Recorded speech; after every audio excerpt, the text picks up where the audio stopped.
um prazer estar aqui mais uma vez para a gente compartilhar junto mais uma porção da palavra de Deus. Eu prefiro ficar aqui, eu sempre dou um trabalhinho. Tá bom, está ouvindo bem? Eu sempre gosto de ficar mais aqui à frente, que a gente fica mais perto, mais aconchegante, né? Eu uso o púlpito também, mas eu acho que você fica muito formal lá atrás, então eu prefiro estar aqui mais perto, às vezes até desço, né? Vou até o meio, eu fico mais à vontade, né? Porque esse último corinho que a gente cantou, a gente diz que Senhor, quero ouvir sua voz. A gente aqui na frente, a gente é apenas um canal de Deus. A gente precisa receber de Deus aquilo que Deus tem preparado. Não é para a vida de vocês, é para a minha vida. Deus fala comigo, me orienta, e eu passo aquela experiência de Deus que eu tenho para as outras pessoas. O pregador que fala sem sentir Deus falando com ele primeiramente, ele fala de uma forma muito vazia. Às vezes uma pessoa fala assim, o pregador subiu lá em cima só para falar comigo.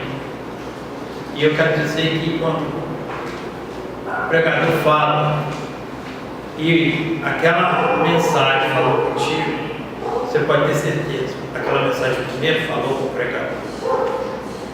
Aquela mensagem primeiro falou ao meu coração. E quando ela falou contigo, não fui eu quem falou. Foi a voz do Espírito Santo. Foi a mesma voz que falou comigo. Ela também vai falar contigo.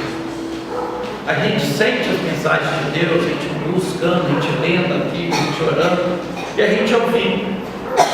A palavra de Deus diz que a fé vem pelo ouvir. E de ouvir. Então vamos abrir as Escrituras, no livro de Gênesis, lá no capítulo 50, lá no finalzinho de Gênesis.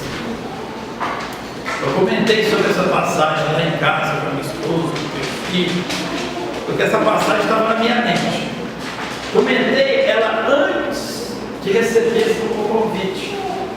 O dia que eu recebi o convite para falar aqui hoje, para falar o motivo que ligou para mim, eu comecei a bater um papinho com ele, mas depois eu lembrei que eu estava com um cliente na cadeira, eu estava cortando cabelo, aí eu falei, tio, o papo está muito bom, está muito agradável, mas eu vou ter que parar, né, tio, porque eu estou com um cliente na cadeira, estou cortando cabelo, depois nós conversa mais. Foi por isso que eu interrompi a conversa, porque eu não podia, né, continuar o bate-papo e esquecer do cliente na cadeira. Nas horas vagas, né, eu corto o cabelinho, né? Então quem quiser cortar o cabelo aí, é por hora marcada. Bem, gente, o trecho, Gênesis capítulo 50, do verso 15 ao verso 21. O título da pregação é O pecado, a culpa e uma doença a ser curada. O pecado, a culpa e uma doença a ser curada. Então vamos pensar nesse título aí, né? Depois vamos falar um pouco, né? O pecado, a culpa e uma doença a ser curada. José anima a seus irmãos. É o título que está, né, na minha Bíblia. Vendo então os irmãos de José, que seu pai já estava morto, disseram: porventura nos odiará José, e certamente nos retribuirá todo o mal que lhe fizemos? Portanto, mandaram dizer a José: teu pai ordenou antes da sua morte, dizendo: assim direis a José: perdoa, rogo-te, a transgressão dos teus irmãos e o seu pecado, porque te fizeram mal. Agora, pois, rogamos que te perdoes a transgressão dos servos de Deus, de teu pai. E José chorou quando eles lhe falavam. Depois vieram também seus irmãos e prostraram-se diante dele e disseram: eis-nos aqui por teus servos. E José lhes disse: não temais, Porventura, estou eu no lugar de Deus? Vós bem tentaste mal contra mim, porém Deus o intentou para o bem, para fazer como se vê neste dia, para conservar muita gente com vida. Agora, pois, não temais, eu vos digo, não temais, eu vos sustentarei a vós e aos vossos filhos. Assim os consolou e falou segundo o coração de Deus.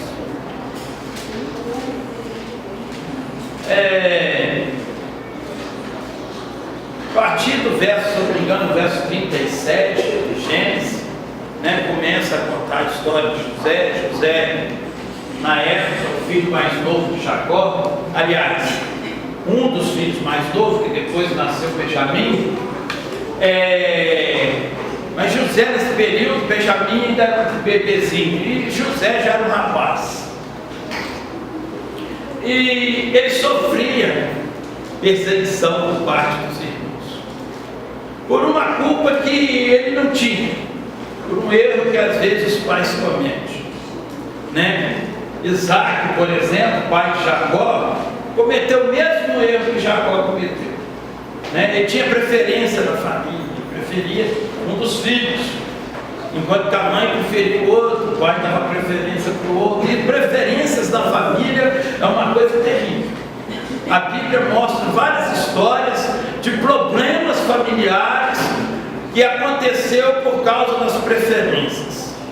E no mundo cotidiano nós percebemos essas coisas assim. Aquele filho que agrada mais, isso é normal, mas o pai não pode transparecer que agrada mais de um do que do outro por causa das atitudes, mesmo porque todo pai e toda mãe gosta de igual maneira dos filhos. Mas é lógico que a gente tende a apreciar aquele que nos agrada mais, mas a gente tem que se fiscalizar a si próprio para não deixar eles perceber. E o que aconteceu foi que Jacó, já na sua velhice, teve José, da mulher que ele mais amava, porque ele tinha duas mulheres. E depois, essas duas mulheres lhe deram as suas servas, e se tornou concubinas de Jacó, para que pudesse ter filhos no lugar delas. Era honra para a mulher ter muitos filhos naquela época. Então, quando uma não podia ter filho, como uma delas não podia ter filho, ela deu uma das servas no lugar, para que tivesse filho em seu lugar. Depois, quando a outra não podia ter filhos, e ela já tinha filhos, deu também uma serva para que ela pudesse ter mais filhos, para que pudesse ter mais honra que a outra. Ou seja, havia uma disputa, por ter um espaço mais de honra, de honraria, dentro da família. Mas, então Jacó encheu sua casa de filhos. Mas ele começou a ter preferência pelo filho mais novo, o filho da mulher a quem ele tinha trabalhado 14 anos. Na verdade, para poder tê-la, trabalhou 7 anos. Então significava que ele amava muito mesmo. Ele trabalhou 7 anos, foi enganado, ficou nervoso com o sogro, e aí o sogro falou assim: não, é porque aqui primeiro casa mais velho, depois casar mais novo. Mas a verdade é que ele queria que Jacó permanecesse com ele. Foi uma artimanha que ele fez, porque ele viu que Jacó era uma pessoa abençoada por Deus. Estava fazendo ele enriquecer muito, e ele era muito esperto. Então ele falou assim: vamos usar de artimanha para prender esse cara aqui comigo, que esse cara aqui trabalha direitinho, tudo que ele pega se transforma em ouro. Fazer lembrar o meu pai era desse jeito, tudo que ele pegava para fazer dava dinheiro. Então o que aconteceu? Ele armou essa armadilha para Jacó, e Jacó caiu. Jacó, o nome era usurpador, aquele que suplanta, aquele que é esperto. E aí na vida é assim, ninguém é tão esperto que um dia não vai encontrar um mais esperto do que ele. E aí ele foi enganado. Mas aí ele falou assim: ó, você trabalha mais 7 anos para mim, e eu te dou aquela. E aí ele trabalhou mais 7 anos. Está certo nisso, salvo engano, ele só levou um espaço de uma semana para casar de novo. mas ele teve que, pelo contrário, trabalhar mais 7 anos. Então ele trabalhou um total de 14 anos para poder tomar posse da mulher amada. E aquela mulher amada havia dado um filho a ele já na sua velhice. Então, um zelo com José muito grande. Mas, além disso tudo, isso gerou o quê? Ciúmes na família. Os outros filhos passaram a ficar enciumados com essa situação. Mas o que aconteceu foi o seguinte: para agravar ainda mais a situação, né, Deus começou a agir na vida de José através de um plano divino. Está certo que era um plano divino, mas acontece que aquele plano causou mais ciúme ainda nos irmãos José. José teve sonhos. E tanto é que quando eles quiseram matar José, eles falavam assim: lá vem aquele sonhador mor. Ou seja, aquele grande sonhador, que só sonha coisa grande. E se pode sonhar que a gente vai ser curvar ele, porque ele tinha sonhado que tinha feixes, e o feixe dos seus irmãos, e o feixe dos seus irmãos e o dele. E aí os feixes dele ficavam em pé, e os seus irmãos se inclinavam. Aí quando ele contou, os irmãos ficaram mais irados. Por acaso você vai mandar em nós? E o outro falou assim: ó, pior que ele vai mandar mesmo, porque o papai prefere ele. O papai gosta muito mais dele. Olha a túnica colorida que o papai deu. Nunca ele me deu uma túnica colorida. Deu para esse carinha aí. E essa túnica diz que futuramente é ele que vai mandar na gente. E aí ele falou assim: só tem um jeito, ele não manda nada, vamos matar ele. E aí começou, né, a arquitetura do plano de matar José. Você vê o que aconteceu na família, né? As preferências culminando em um possível homicídio. Mas um dos irmãos não queria que aquilo acontecesse, falou: vamos jogar ele no buraco primeiro, para pensar direitinho. Não, vamos matar logo. Mas jogaram José numa cisterna, ela estava seca, assanhada. E ele falou assim: agora eu vou arrumar a corda e tiro José de lá. E o outro irmão pensando assim: poxa, a gente não devia matar. Aí de repente apareceram os midianitas, que eram comerciantes, e vendiam, viviam de comprar e vender mercadoria. E quando eles passavam assim: vamos fazer o seguinte, melhor a gente não matar, que se matar o sangue do inocente sobre nós, vamos vender ele, que já tem um lucrinho ainda. E venderam José por 20 moedas de prata.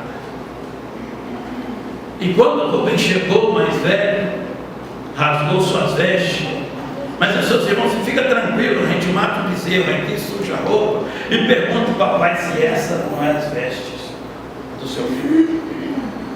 O pai chorou o filho, não queria ser consolado, iria descer a sepultura, mas depois teve que se conformar com a situação. E José foi levado para o Egito como escravo.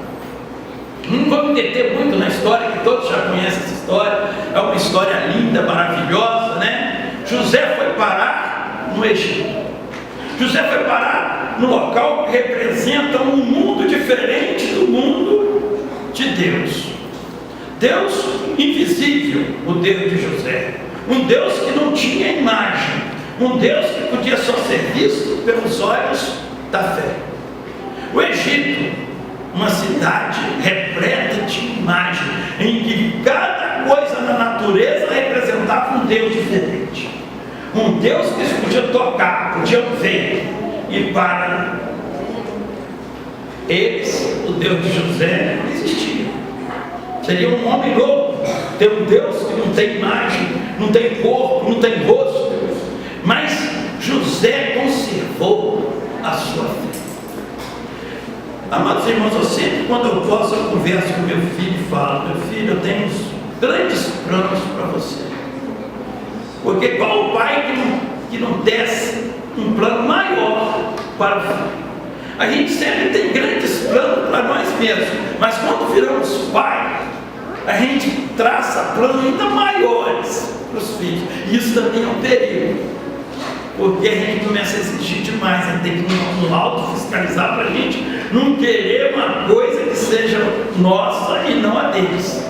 A gente tem que se conscientizar que cada um tem sua própria vida, cada um tem as suas próprias escolhas.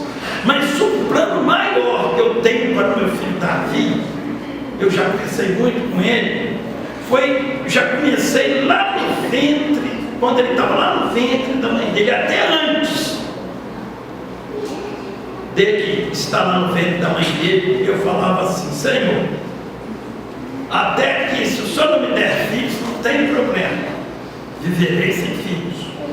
Mas se o Senhor me der filhos, uma coisa eu praticamente falava com Deus na minha intimidade: exijo do Senhor. Eu não só apenas peço, mas eu exijo: não me dê filhos que não seja para a tua honra e para a tua glória. Porque a coisa mais importante na vida não é ganhar este mundo inteiro, não é ter a melhor profissão do mundo, não é ter o salário mais alto do mundo, não é ter o melhor carro do mundo, a melhor casa do mundo. Isso é coisa que a gente quer naturalmente. Se alguém não quer isso, essa pessoa não tem vontade, não tem desejo, não tem sonho, então ele tem que querer coisas boas. Deus colocou isso no nosso coração, a gente querer crescer em tudo.